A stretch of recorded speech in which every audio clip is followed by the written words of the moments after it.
How's it going, YouTube? Coming today with another video, and today, guys, what I'm bringing to you is the brand new meta-analysis for post-photon hypernova, and I do hope that you enjoy today's video because there's gonna be a lot to talk about, including the brand new tactics and all the different avenues you can take with that card. Then we also have all the new cash support, which is amazing. That really does check tier. It also checks flu because of the fact that anytime that any of the birds get banished, they auto-attach to a Rise Heart, which is tough. But you also just have the availability to run the cash cards in tier, so that's also pretty crazy. There's a lot of different ways that this format's going to go, and I think that is interesting because the player base is really split right now on what's the best variant of tier, and then what's the best deck at the moment. It's probably still just tier, but there's so many different ways you can run it, and we'll talk about why that is and what cards we're surprisingly seeing get cut lately. Then we'll also talk a lot about the fact that with cash alone, we have a lot of very interesting decks that are popping up now because we have the availability to run like the Madolche with like the cash cards. We're seeing the Nachirio with cash cards. We're also seeing a lot of the Sprite cash. Then you have the branded Bestial deck that's really going to be crazy this format with all their new support. You have tier cash and it's pure tier, and then you also just have the card tier cash, and I think that card is just so broken. It's like the best card in the set, especially just for tier alone. If you see the cash field spell hit the board, which is already a tough matchup, the second you see that card get activated, you're activating tier cash from your hand, getting a free mill 3, which is pretty insane. So just the cash cards alone, I feel like are just so wild. So we're going to really have to see how we're going to be able to counter that this format. And that's what a lot of this video is going to be talking about, what the trends are lately, what are the tech cards, and then what are the counters to a lot of the techs that we're seeing. So I do hope that you enjoyed today's video. If you haven't already checked out my sponsors over at Imperium Duelist or Dragon Shield or Gem, definitely go ahead and do so. All down in the description below. And if you haven't already heard, when I hit 16,000 subscribers, we'll be giving away the Players Voice Collaboration Spellground. And we're only 92 subs away, so smash that sub button and we'll get there before you know it. We'll be at 16,000. We'll have a celebration together. So without further ado, let's hop right on into our first slide. So the first thing I want to talk about is going to be, are these cards still being played? The Ishizu cards and the Bestials. So you might be wondering, like, why are you even asking this? Like, of course they're being played. These cards are broken. But a lot of the trends lately have been siding Bestials, not maining them anymore. The Bestials have been maybe 5 or 6 copies in the side. A lot of what I've been seeing is that you'll have 3 Magnema, and then you'll have 1 Druis Worm, 1 Baldrake, and then 1 Saronir. And then you have a better chance of being able to see 2 different names, which has been really nice, because if you run Bestials in the main right now, you're just kind of accepting that you have dead cards against Flu and Cash. When you look at the top 4 decks of a format, you kind of have to build and make sure that you're not just losing to decks that certain cards just aren't as good against. And if you're not expecting to play against tier all day, then the Bestials just aren't as good. And we've been seeing this a lot, and even in the casino build where you're playing like the 3 Kelbeck, the 3 Agido, and the Orange Light, we're seeing a lot of people just playing the 1 Druis Worm to make sure that if your opponent does mill like a Magnema, that you just get free value off that as well. So definitely a lot of very interesting options lately, but Bestials are typically seen just in the sideboard now. As far as the Ishizu package, I've seen it like more 60-40, like 60% of the list are running it and 40% aren't. But I also have seen a lot of lists running a very reduced engine, so they'll run like 3 Keldo, 2 Medora, 2 Kelbeck, and like no Agido.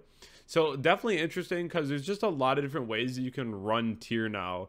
And there's a lot of different cards that I feel like are even mandatory now too. And we'll talk about what those are later on in the video. But the Ishizu cards I still feel like are really solid, especially with the tier cash in the deck.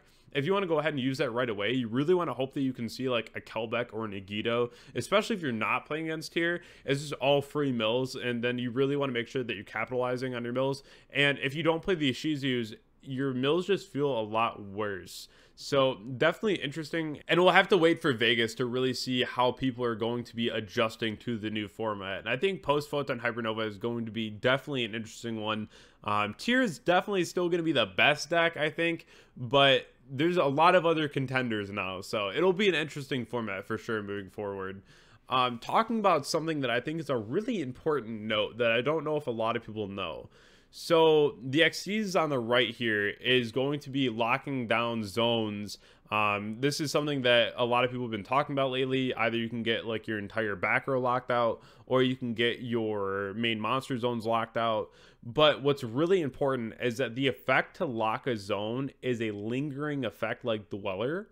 So if you Dark Ruler Shangri-La, that you will not be able to unlock your zones, because until Shangri-La leaves the board, like actually leaves the board, then you will not be able to have your zones back, as again, this is a lingering effect, and so they will stay locked until this card actually leaves the board.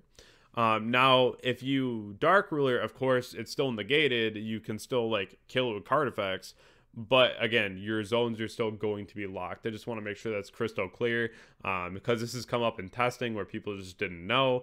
But that's going to be something that's really important when you're looking at your side options for the new format.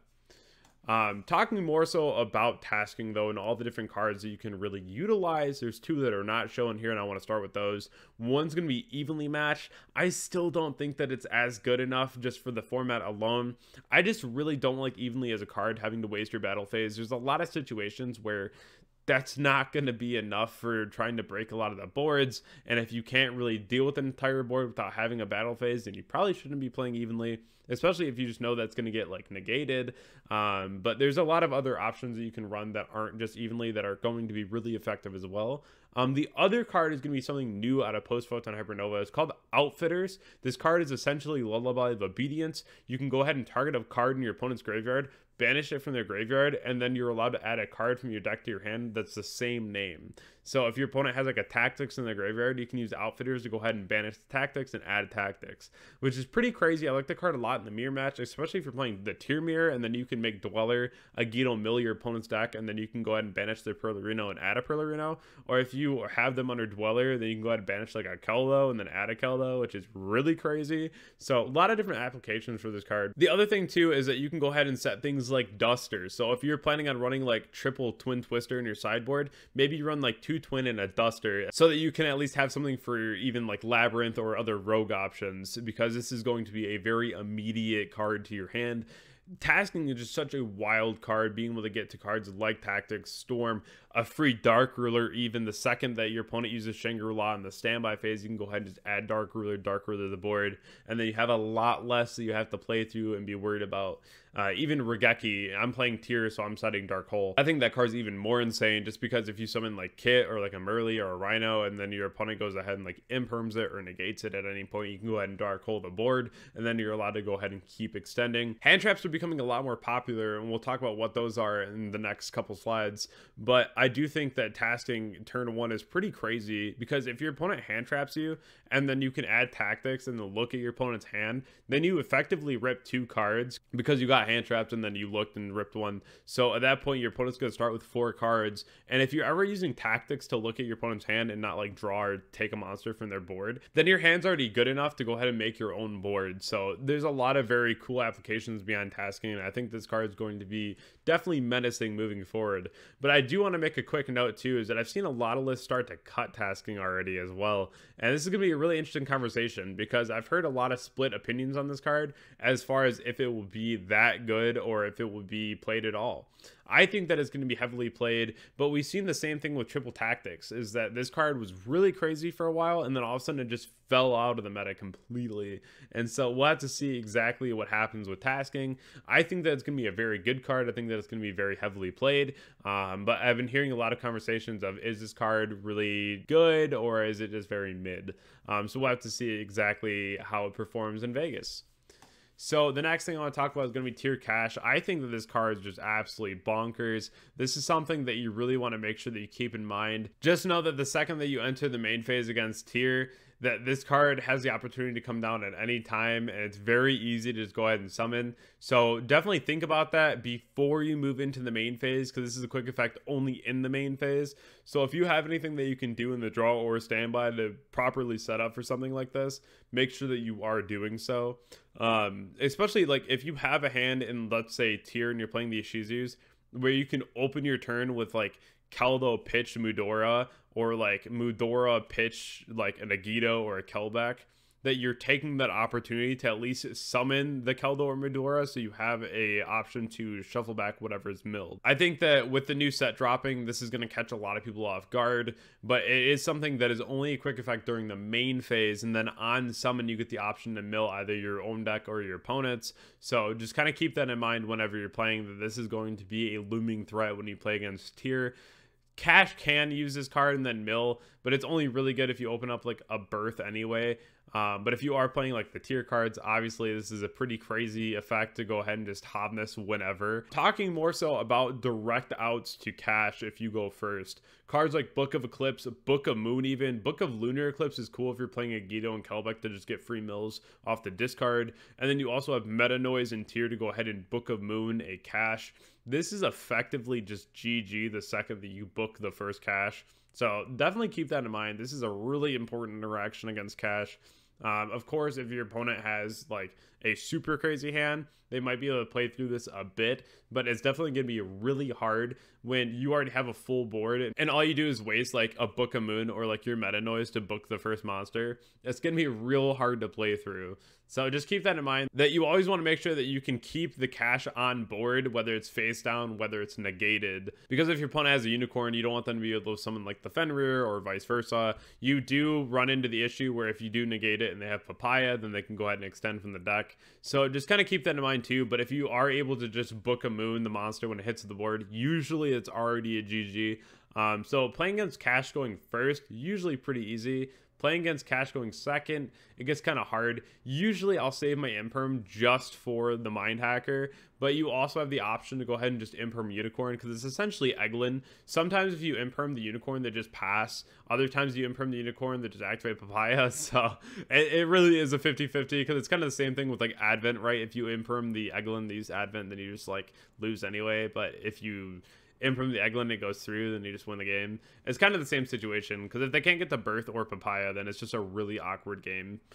The next card I want to talk about is going to be Anti-Spell. Anti-Spell is so crazy next format. Like, this is single-handedly one of the cards of the format. This is going to be winning YCSs again. This card needs to be in your sideboard if you can play it. It's just super broken against cash, super broken against tier, not being able to use cards like Tactics, not using cards like Perlarino, which, of course, the second Perlarino hits the board, it's the first thing you're interacting with, making sure that it doesn't stay on the board. Shutting off cards like Instant Fusion. I think this card is way too important to not have in your sideboard next format. This is going to be one of the best things that we have to go ahead and counter the format, especially against Kashtira, because of all the spells that they do run. So definitely go ahead and get these in your sideboard as fast as possible.